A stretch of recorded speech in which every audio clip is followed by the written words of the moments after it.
Hi, hello, welcome back, Bookers Besties, to another video. As you see by today's title, we are doing my February wrap-up. I read 9 books, which is quite the shocker to me, personally, because I did not think I was going to get through more than like 2 books. Or 3 books, which are the 3 books that I read in my continuing series video. Because Spark of the Everflame, one of the books I read this month, put me into such a bad slump that I slumped pretty much the whole month, and it took me double the amount of time to finish books as it normally would. Compared to my 13 books, which isn't a bad comparison, is wild to me. But still, 4 less books is a lot better than I was looking towards like the middle of this month where I thought I wasn't going to finish anything.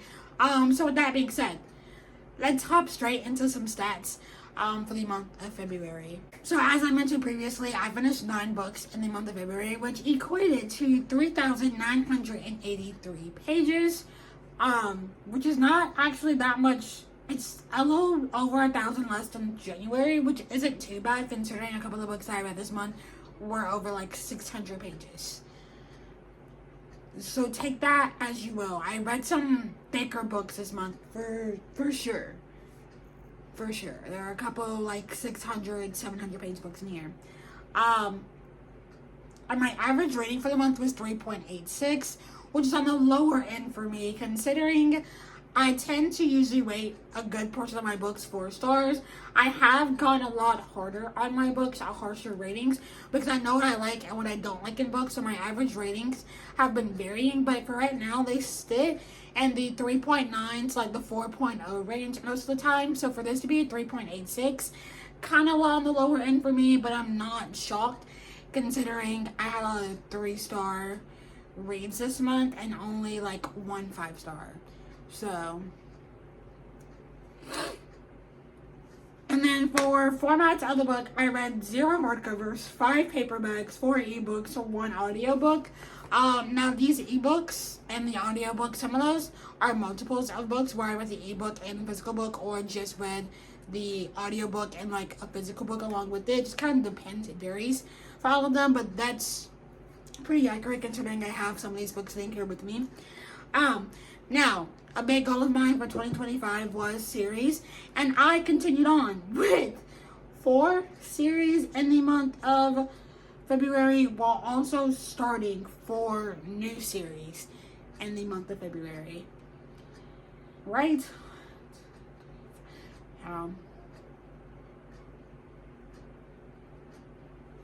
So that's not bad. Oh, I started 5 series. I don't have my last book for the month of February in here, so I actually started 5 series and continued 4 series in the month of February, which isn't too bad. It's a nearly even number, but March I'm hoping to do even better. But considering one of my first reads of March is going to be the start of a duology, that's not looking up too much. But I do have some series that I want to continue and finish off in the month of March. So hopefully these numbers are different and the amount of series that I continue is higher next month. Fingers crossed. Don't keep your hopes up though. So there's just some little stats that I keep up with. So let's just hop straight into the 9 books that I read in the month of February. Like I said, I had 1 5-star and everything else was kind of like a 4-star. I did have 1 like high 2-star read, but besides that, nothing too terrible in my opinion. I didn't have any DNFs or any 1 stars, which is always a good thing. Okay, always, and forever will be a good thing. The first book that I have for you is one that I don't currently own the physical book to, but I'm going to hold up its first book in its place, and that is Lady of Shadows by Melissa K. Warwick, which is the second book in the Lady of Darkness series by Melissa K. Warwick. This is a series that I have been thoroughly enjoying as I've been reading it. I read the first book in January, and I read the second book in February, and I will be reading the third book either in March or April, hopefully in March. I'm reading this series for Becca's Patreon. She has I can't remember what it is. It's a Patreon book club where we tackle fantasy romance series. And this is the fantasy romance series that we're currently working on because these are getting traditionally published in the UK at the moment. So we're just kind of reading them as they come out in the UK. And Lady of Ashes is the one that's for March and April. But back to Lady of Shadows. I did read this in my continuing series vlog. It's literally the first book that I read for my continuing series vlog. I'm very invested in Scarlet's story. I ended up giving Lady of Shadows a 4.75 star. It was so close to a 5-star, but I do have a third book as a 5-star prediction for me. It just, how do I explain this without spoiling it? There are so many things that were repetitive from the first book into this book, where one character is hiding something, the secondary character finds out, and then they're mad, but then like they're only mad for about 3 pages, and then it's resolved, and then we're doing the same exact thing like 5-6 chapters down the road all over again, and it was like that repeated throughout the whole book, and that's my one gripe with the book. If there wasn't that, I would have been a 5-star, but because it was so repetitive and I was so annoyed, I had to give it a 4.75. This wasn't a 5-star in my opinion. But I did really enjoy it. If you don't know what the Lady of Darkness series is about, in this series you are following Scarlet Monroe.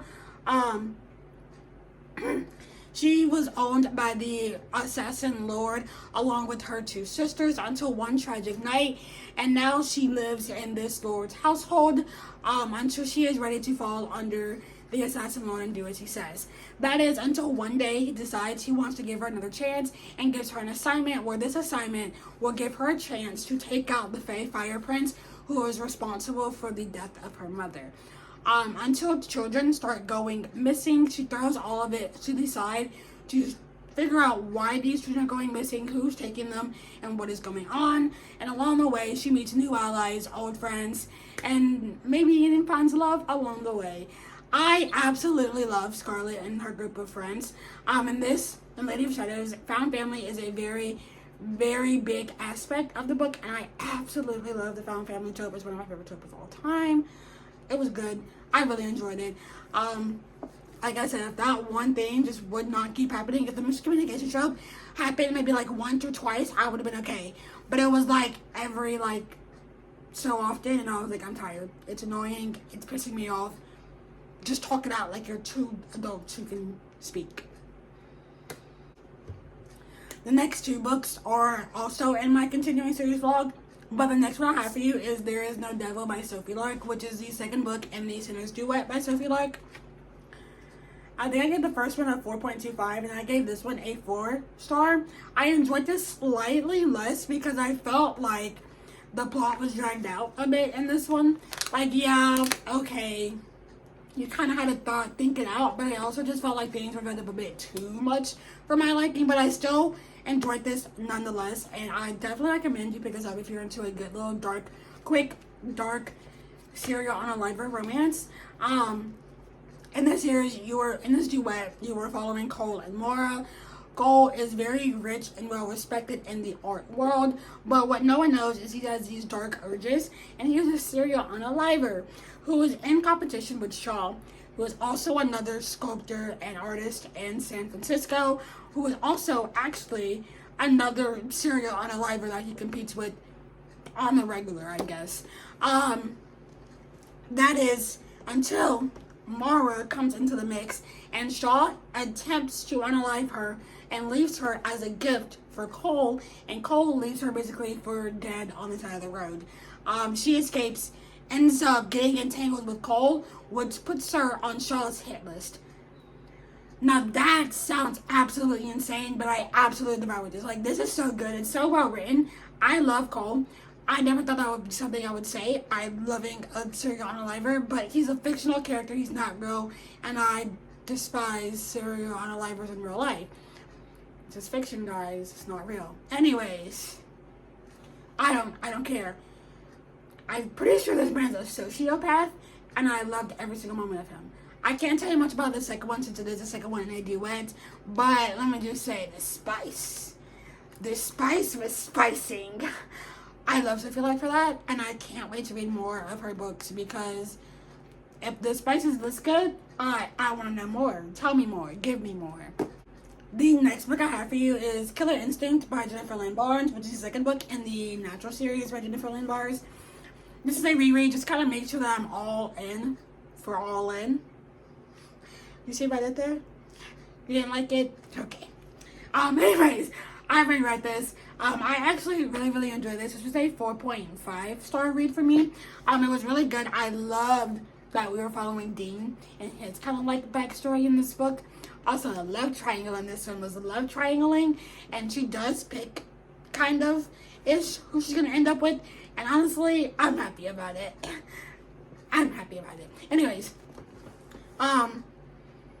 but in this series, you were following a group of teenagers who have unnatural abilities. One is like can like list statistics off the top of her head. You have a human lunatic. You have like someone who can read your face really well even when you're trying not to. Then you have two profilers, and you're following Cassie. The book's in Cassie's point of view when she gets offered a job by the FBI to come join this naturalist program with these other teenagers, and she accepts it. And so you're just kind of following them as they solve these cases. And I cannot wait to dive into book 3 because I feel like something big is at play here. And I want to know what it is. There's something definitely like bigger at play. I can sense it in the back of my head. I just can't figure out what it is. Maybe I'm not smart enough. Maybe I'm not digging deep enough. But whatever it may be, I'm ready to dive headfirst into it. Can you blame me? No, you cannot. Thank you for asking. Like I said, I gave this one a 4.5. I really love how we kind of got to know Dean, but I also love how we got to know Cassie a bit more, and her relationship with each of these people kind of grew into something more in this book. What is her name? Not Leah. Sloane. I love Sloane. She is. I relate with her a lot. And I don't know what that says about me, but I know what it says about you if you don't relate to her. You're just miserable in life. Anyways, I definitely recommend you pick up the series if you're looking for a good, fast-paced, like, mystery thriller book that's gonna keep you flipping the page and keep you guessing and keeping you on your toes. The next book that I read in the month of March was City of Gods and Monsters by Kayla Edwards. This is my trophy copy. I actually listened to this on audiobook and read the ebook. The audiobook is 25 hours long. This is a 700-page book. To be exact, it is 731 pages. I read this behemoth. It did not feel like a behemoth the way I was consuming this, but it definitely is a behemoth, and I can't wait to annotate it because I do already have. I fear already creating an annotation system for it. Yikes. Anyways, moving on. I ended up giving this book a 4.25 star rating. I was thoroughly surprised by this book. A lot of people compare this to a worse version of Crescent City by SJM, and honestly, I think I like this a bit more than Crescent City, but I also read Crescent City like 3 years ago. So I don't remember Crescent City as vividly as some people do. This is vividly in my head. This lives rent free in my head. Darien Castle.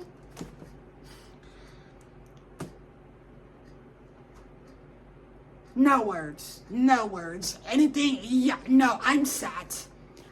He said he opens his mouth. I'm sad. I'm so sad. It's disturbing. But we do have Darien. We have this book.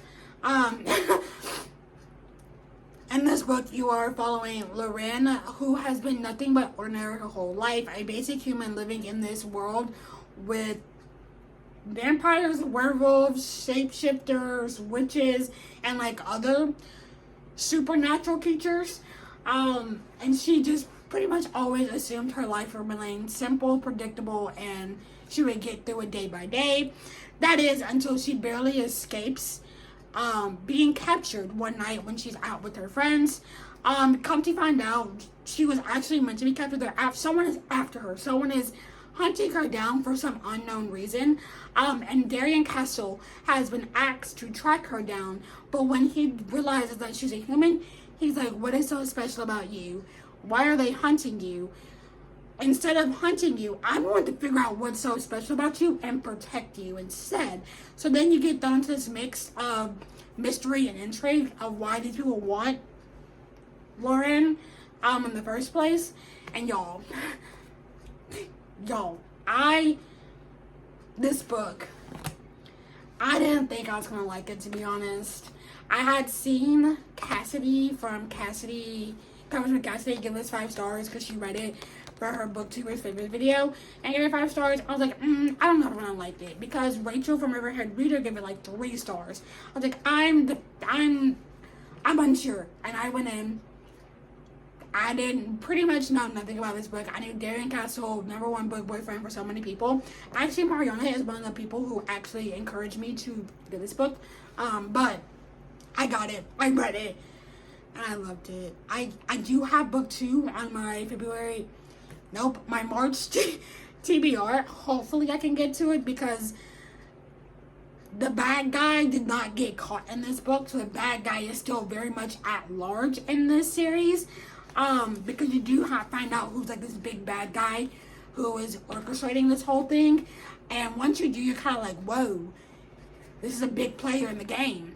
And then you're going to be shocked. Anyways, I read this, 4.25 stars. Will definitely be devouring book 2.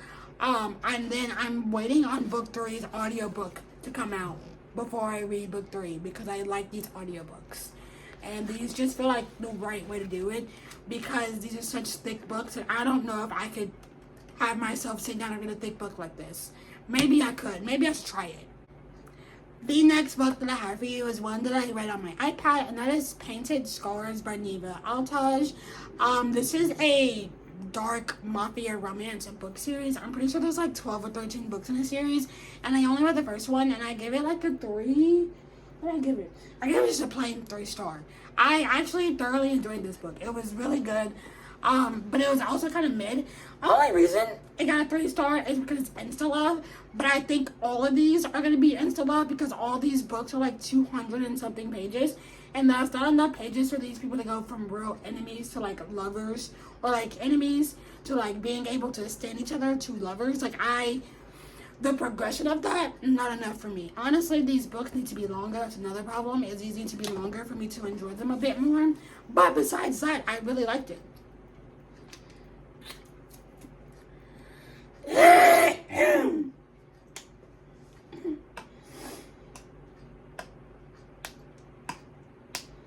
Like I said, this need to be longer.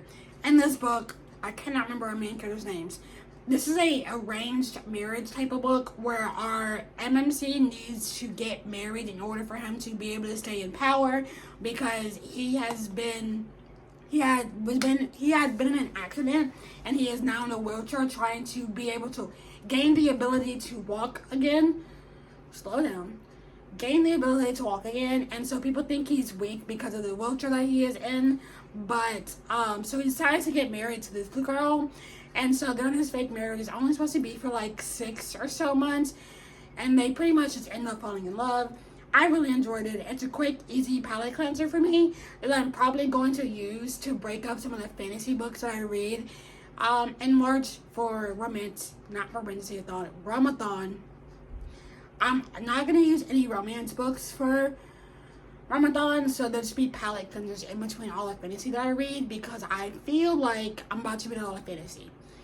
There's literally only fantasy on my TBR for March, and all the books that I am in the mood to read are fantasy, so having like romance books in between helps a lot. But like I said, my only complaint is the Insta Love, really, and I don't really like that trope. The next book is one that I am so excited to talk about. It's my only 5 star of February. I have yet to stop thinking about this book. I have yet to stop wanting to sob over these 2 characters in this book. There are so many plot points in this book that I have that are unanswered, that I need answers to. That is Children of Fallen Gods by Carissa Broadbent. This is the second book in the Children of Fallen Gods series by Carissa Broadbent. Listen, no notes, nothing bad to say. I ate this up. Were the first like 75 to 100 pages kind of confusing because we threw in a third point of view that came out of like absolutely nowhere? Yes. But did I still devour it like there was no tomorrow? Oh, abso-freaking-lutely. I sure did. People always say that like some people don't think this is the best book in the series. Honestly, so far it is. The way the relationship built between Max and Tasana, chef's kiss. The way we got more of Max's backstory and why he is the way he is, chef's kiss. The way Tasana was there to hold his hand as he went through these things, chef's kiss. No notes, no nothing. I absolutely love this series. I fear this is becoming a god tier series for me. I fear this will destroy me. As I said in my last vlog, did I finish it or did it finish me? Because in all actuality, that's a question that I cannot answer for you, because this book did something to me that I don't know any book could ever reverse. So with that being said, in this book series, you are following Tasana, who is trying to buy her freedom. The night she tries to buy her freedom almost ends up in her death, but instead she ends up murdering the slaver who has had her for pretty much the majority of her life. And so to escape from that, she decides to run to the Orders, which is the most powerful magical wielders in this world. So in order for her to stay with the Orders, she must take on like this apprenticeship under Maxentius Fairloin, who is an ex-Orders member who is now pretty much pushed himself to the outside and lives pretty much in the bum of nowhere. But they end up forming a little relationship. He decides to help her. She becomes all powerful, and here we are in book 2. That's the best synopsis I can give you at the moment, considering all my thoughts are consumed with the ending of this book, because I'm trying to figure out every possible way we could get out of the ending of this book. One character had grown on me, and I was hoping she would prove me wrong. She did not prove me wrong. In fact, she just proved me more right than I already was. And I knew I should never just started in the first place. But this book holds a very special place in my heart, and I have like nothing bad to say about it. I do have a prediction that book 3 is going to be a 6-star read, even if that book is 700 pages long. So with that being said, let's move on. The next one I have is a manga that I'm not going to spend too much time on because it is a manga. It is literally pictures on a page. And that is Yona of a Dawn by Mizuho. I don't want to tolerate it. Yona of Dawn, Volume 1. In this book, you are following Princess Yona, who lives pretty much an ideal life as the only princess in this kingdom. She is very much doted on by her father and protected by her faithful guard, Hawk. But everything changes on her 16th birthday when tragedy strikes her family. After witnessing her father be unalived by the person she thought she was going to marry, she has to flee the palace and struggles to I'm trying to find the right words. She struggles to survive while also trying to come to terms with the fact that her dad is no longer alive and the person that she thought she was going to marry is the one who did it. So you're just following her. My biggest gripe with this, which I mentioned in my most recent vlog that went up on Monday, is that I just don't like how immature she is, but also I can understand why she is as immature as she is, because she was so doted on by her father. She was the only princess, so I get it, but that still hinders the story a bit, and I can't wait to see how much she grows as a character as this story progresses, because I can see her growing very mature and into her own and into this strong, powerful young woman, and I'm ready for it. I'm ready. Volume 2 is on hold at my library at the moment, and I can't wait to get to it because I enjoyed this and I want to see what happens next. I'm interested. I really am. This next book, I'm going to try and keep it short, sweet, and simple, but I have a lot to say about this book, and if you want to know more, I will do a review on Goodreads at some point. Just let me get my thoughts together first, and then we can talk. But that book is Spark of the Everflame by Penn Cole, which I gave a 2.75. Listen, all you diehard Spark of the Everflame fans out there, I'm so sorry. I'm so sorry to my best friend who rated this like 3.5 and really, really enjoyed it, because I fear I did not. I did not like Liam. I did not like Henry. I didn't like Liam's father. The only two characters who were somewhat bearable were Luther and Teller. And those two characters are barely in the book itself. So with that, I'm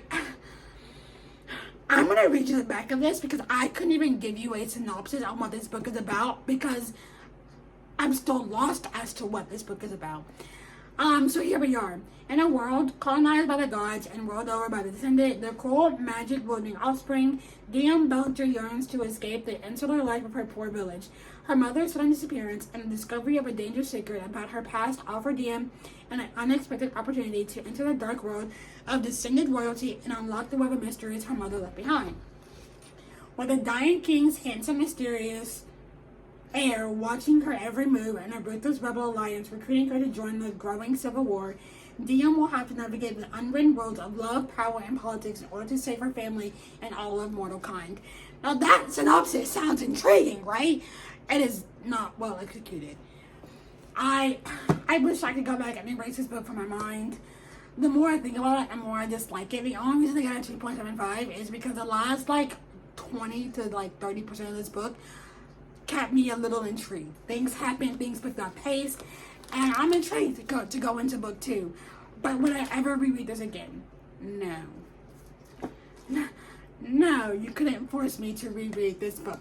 If you want me to reread the series, I'll start from book 2 and act like this book does not exist. I'll read the last 30% of this book and pretend like the first 70% does not exist.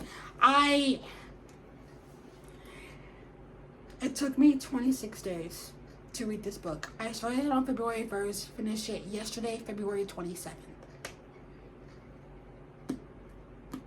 This is the book that put me in a slump. This was just so bad that I did not want to read anything because I was scared I was not going to like it. I wish I could have loved this book more, but I didn't, and I'm so sorry. I'm going to leave it at that and not be a hater anymore, but I just had to let you know that I did not like this book. I didn't, and I'm sorry. And then the last book that I read in the month of February was Take Me Apart by, I don't remember the authors. It's an author duo. But this book is a dark mafia and romance, so it's a gay mafia romance. And I ate it up. I sure did. I'm thinking I'm giving it a 3.25. I really enjoyed it. There were some parts that I did not enjoy. But in this book, you are following Tex. You are following Tex, who is a cop trying to make a detective. So when his captain is trying to catch this big criminal family in his town, he decides that he wants to try and do it by himself to get promoted to detective.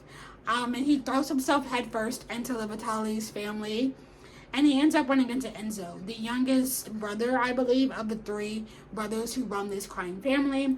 And they get entangled up a little bit. They may even bump it up, They may get down and dirty, And so that leads to some complications because Tex is a cop and Enzo is literally the person he is going after. So you have enemies. Cop, murderous guy. Did pretty much it. I ate it up. I sure did. I don't normally like the cop / mafia type thing because that can go so wrong in so many different ways. But I actually ate this one up. I sure did. Do I despise Tex's father? I sure do. Yapperoo buddy. I sure do. He deserves another moment of happiness.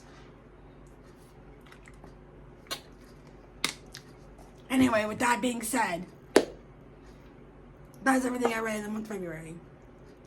It's only 9 books. I don't know how I have 31 minutes of footage, but here we are.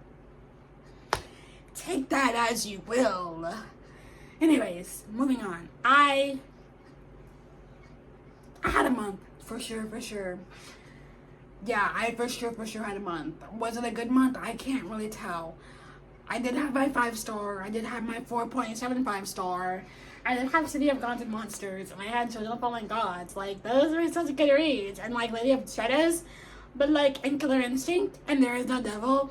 But then when I think back on, like, Spark of the Everflame, Painted Scars, very mid. Take Me Apart, also kind of mid. But it was a month. I read. I can't be mad because I did read 9 books. So we're going to call it a win. We're going to call it a success.